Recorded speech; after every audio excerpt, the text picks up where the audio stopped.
Hello everyone.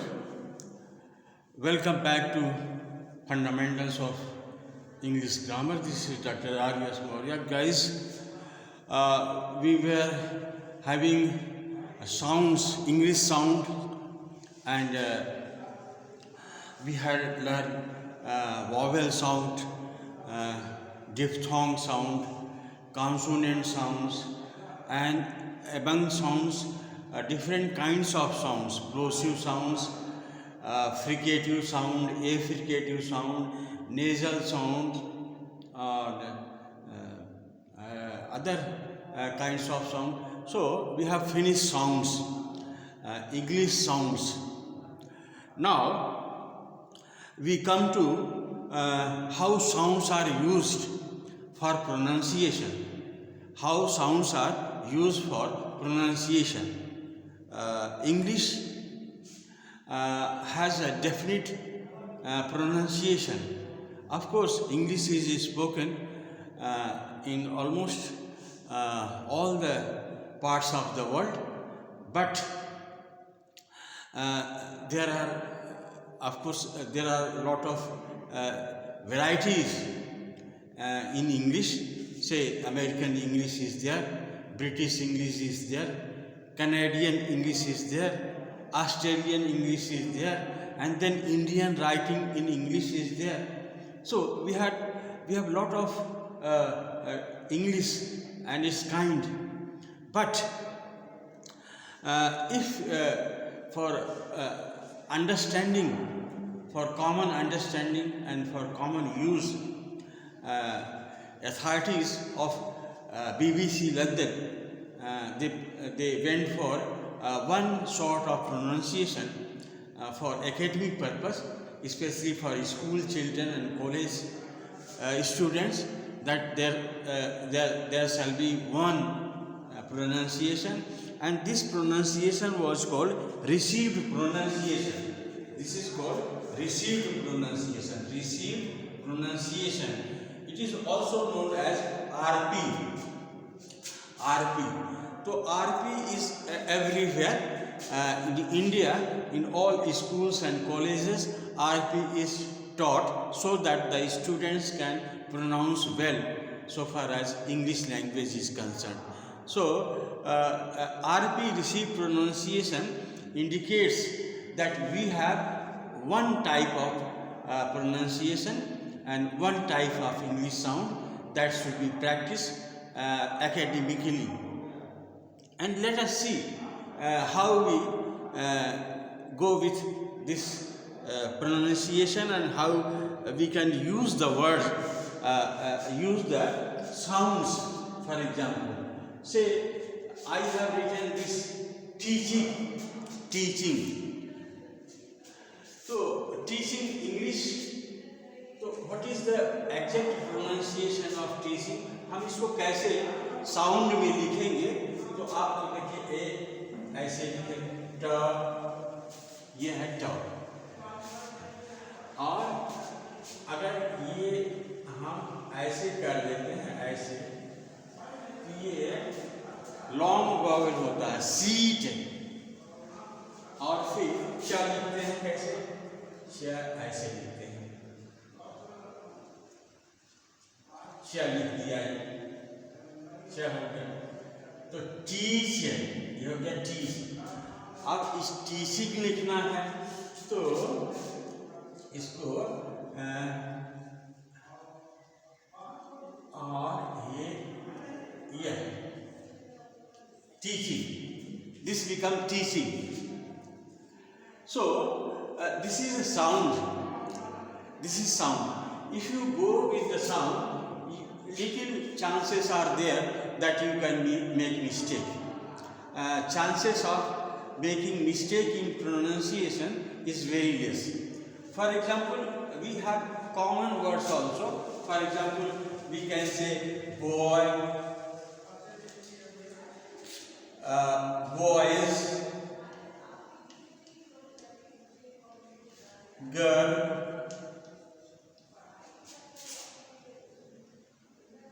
girls, ऐसे करके तो इनका भी हम करते हैं। जैसे ये है, इसको बी लिखेंगे, ब साउंड कैसे होता है, जैसे मैंने आपको बताया ब। और फिर जो है ये ऑय के लिए हमने बताया कि डिप्थोंग है, जैसे डिप्थोंग में हमने बताया था टॉय वाला, जैसे बताया था ये दो वॉवेल इसमें लगेगा, तो इसको प्रोनाउंस करते हैं बॉय बॉय बॉय। अब यहाँ पर देखिए, अब इस प्लूरल है, तो अब प्लूरल है तो इसको क्या बोलेंगे, बॉयज बॉयज। तो बॉयज बोलेंगे तो इसको कैसे लिखेंगे, बी साउंड है, ये ऐसे है, और फिर ये है, फिर यहाँ पर ज देंगे, ज वाला साउंड, बॉयज बॉयज, क्या है बॉयज। अब इसको यहाँ पर जैसे ग लिखा है, तो हमने ये ग लिखेंगे, ग का साउंड, और फिर जो वॉवेल जो लिखेंगे वो कौन सा नंबर का वॉवेल है, आप पर देख लीजिए, 60 वाला। हाँ, तो ये हो गया गर्ल, क्या इसको पढ़ेंगे, गर्ल गर्ल। और ये सर लिखा है, ये भी जब पढ़ा जाएगा, इसका एक अलग से वीडियो बनाएंगे। कहाँ पर प्लूरल स जो है, इसके 3 उच्चारण होते हैं, स ज और इज, स ज इज। तो यहाँ पर इसका उच्चारण होगा ज, तो लिखेंगे ग साउंड, और फिर ये और ल, और फिर ज, गर्ल्स। तो बॉय बॉयज, गर्ल गर्ल्स। और जैसे हम लिखे कैट, लिखिए कैट, क ट, कैट कैट। चूंकि ये आस्पिरेटेड साउंड है, इसमें आधा यस जुड़ जाएगा, इसलिए हम इसको बोलेंगे कैट कैट, और इसमें हम यस जोड़ेंगे कैट, और इसमें यस जोड़ देंगे तो क्या हो जाएगा कैट्स।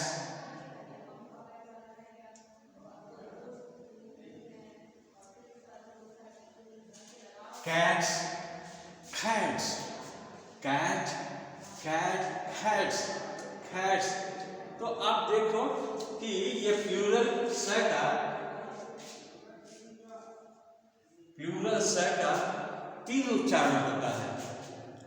पहला होता है स, कैट्स कैट्स, मैट्स, यहाँ पर स उच्चारण होगा डेफिनेटली। लेकिन अगर बॉय के बाद स यस लगाए तो उसका बॉयज, इसका उच्चारण होगा बॉयज। और फिर अगर जज लिखें और इसमें प्लूरल जजेस लिखें तो उसका उच्चारण होगा जजिज। जैसे हम लिखे क्लास, क्लास लिखे, यहाँ पर आप क्लास लिखो, क्लास का प्लूरल क्या होता है। अब इसका उच्चारण करो तो इसका उच्चारण होगा क्ला,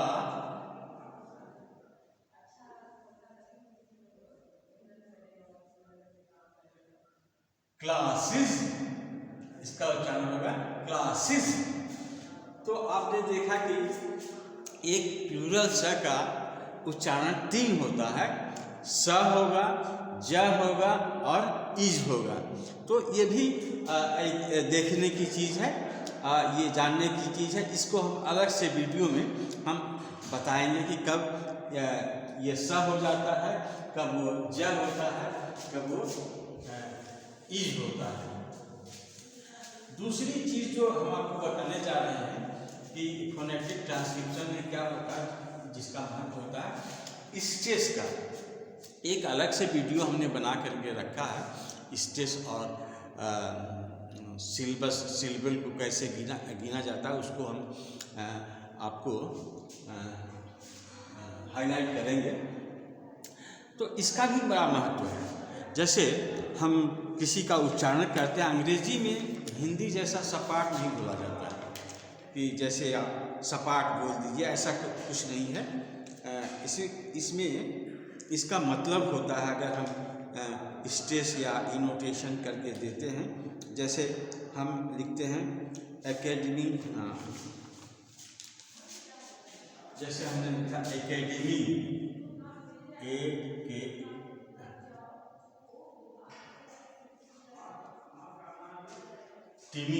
एकेडमी और एकेडमिक,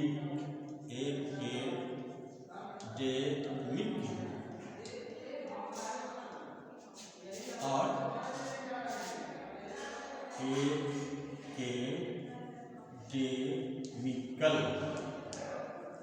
एकेडमिकल। तो ये ऐसे एक जैसा नहीं बोला जाता। अगर हम इस पर इस तरह से करें, ये इस सिलेबस पर, और ये तीसरे पर, और ये एकेडमिकल, ये यहाँ पर ये, तो इसका एक अलग उच्चारण होता है, एकेडमी, एकेडमिक, एकेडमिकल। तो इसमें जब हम किसी पर स्ट्रेस देते हैं तो उसकी ब्यूटी जो है बढ़ जाती है। और अंग्रेजी की एक विशेषता भी है कि इसमें शब्द जो है एक जैसे फ्लैट नहीं बोले जाते हैं। जैसे नेचर,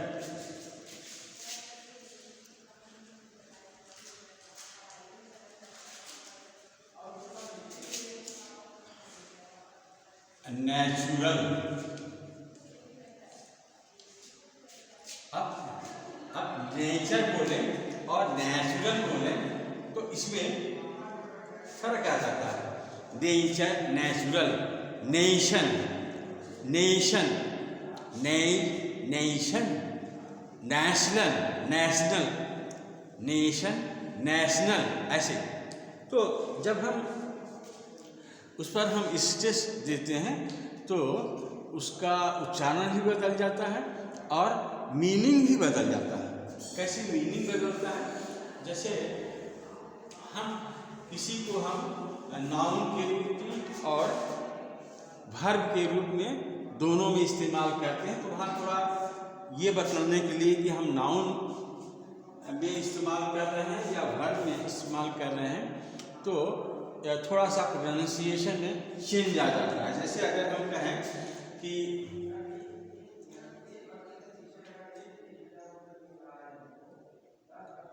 जैसे एब्सेंट,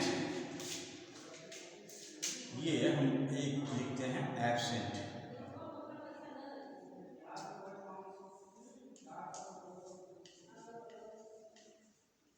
एक तो एब्सेंट लिखे और इसके बाद लिखेंगे, हाँ, और इसको जो है वर्ब के जैसा प्रयोग करेंगे। एक नाउन के जैसा, एक वर्ब के जैसा। जैसे इसको वर्ब के जैसे प्रयोग कर रहे हैं, इसको नाउन के जैसे प्रयोग कर रहे हैं। तो जब नाउन के रूप में प्रयोग करते हैं तो इसको इसमें जो स्ट्रेस लगता है वो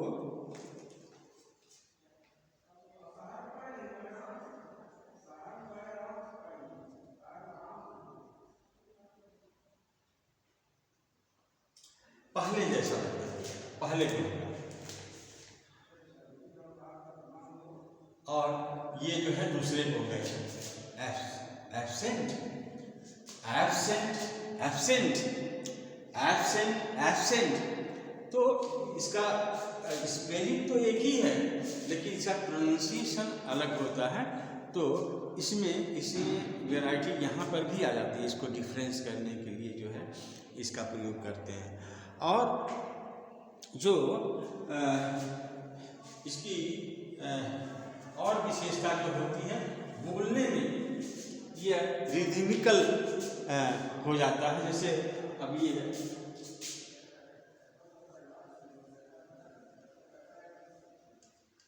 beauty, beautiful,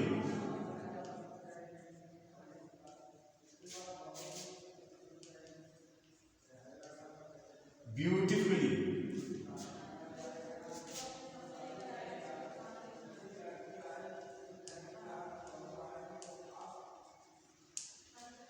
तो अगर आप इसका उच्चारण देखेंगे तो उच्चारण में बहुत तब्दीली होती है।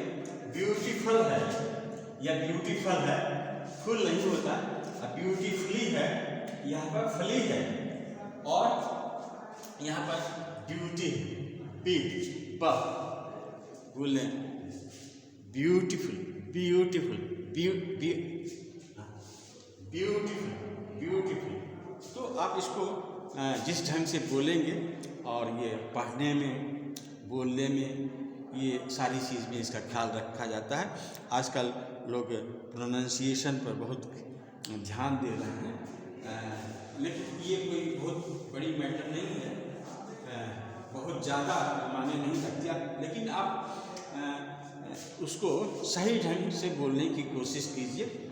अपना एक्सेंट तो होता है, we are Indian, we have our own accent, we can not speak as the Britishers speak or American speaks.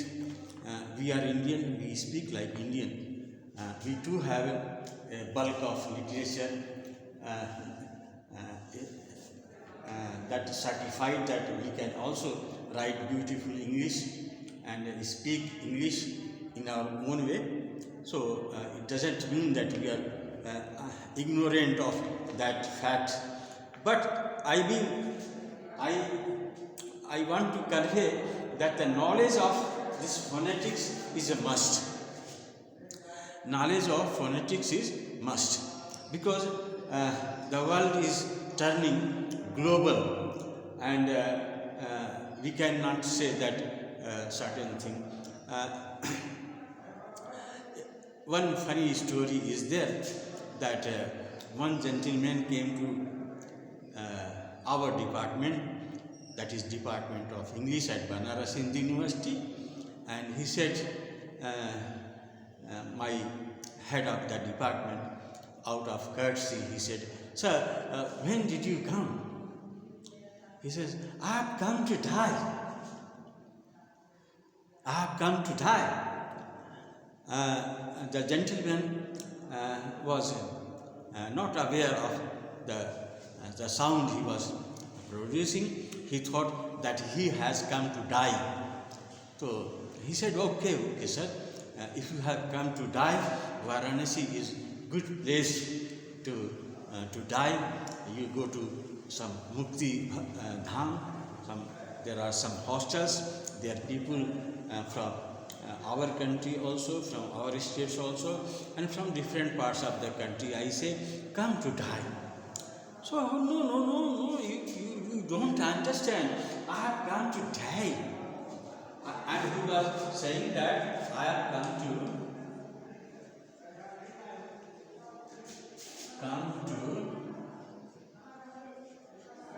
today. अब ये टुडे का जो उच्चारण होता है, ये बहुत अच्छे तरीके से फॉरेन में लोग करते हैं। हम लोग टुडे बोल देते हैं, कुछ भी बोल देते हैं, ककहरे से बोलते हैं। मास्टर जो ककहरे से पढ़ाता भी है हमारे यहाँ, is pronounced as today, and his accent, American accent, was to die. तो to die का मतलब होता है मरना। to die का मतलब हो गया मरने के लिए, और today का मतलब आज। वो कह रहा था वो आज आया है, but we understood that he has come to die. Banaras में ये कहना कि मरने के लिए आए बहुत कॉमन चीज़ है, क्योंकि बनारस में इस तरह की व्यवस्था है। वहाँ आते हैं और लास्ट स्टेज में वहाँ रहते हैं और वहीं प्राण छोड़ देते हैं। तो that is one funny story I told you, that pronunciation में क्रिएट, उच्चारण जो है इस तरह का प्रॉब्लम क्रिएट करता है। When you do not understand the man from outside nicely. So I recommend that you should have knowledge of phonetic transcription, the sounds which I have written, and the phonetics transcription that I have made. For example, teaching. Good morning, good afternoon, सारी चीज़ें हम अब एक दिन और बताएंगे. But I have just gone through many videos and step by step to convince that it is a very important thing, and just to create interest among you that you should learn at least what is vowel, what is diphthong, consonant, sounds, and then come to pronunciation and words. So that's all for today. We'll come tomorrow with a new chapter. We are still in grammar. Our channel is about language, about English language, about English grammar, about English speech. और आगे चल के ये मेरा channel जो है English speaking course का बहुत बड़ा सेंटर होगा. This was only background which I have created. आगे चल कर हम ये भी सिखाएंगे कि अंग्रेज़ी कैसे बोलते हैं और कैसे बोली जानी चाहिए, और अधिक से अधिक लोग बोलें, समझें, क्योंकि ये भाषा है और बहुत अच्छी लैंग्वेज है और बहुत ही प्रभावकारी काम की लैंग्वेज है.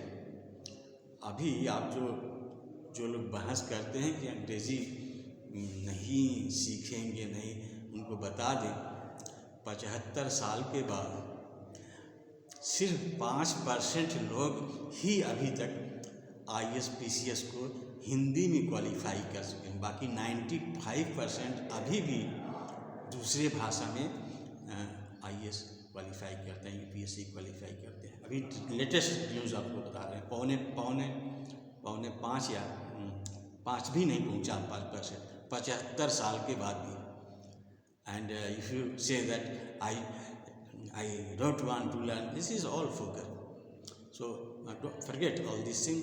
Learn. This is a beautiful language with a beautiful expression, with a lot of treasure of knowledge in that very language. So that's all. Thank you very much.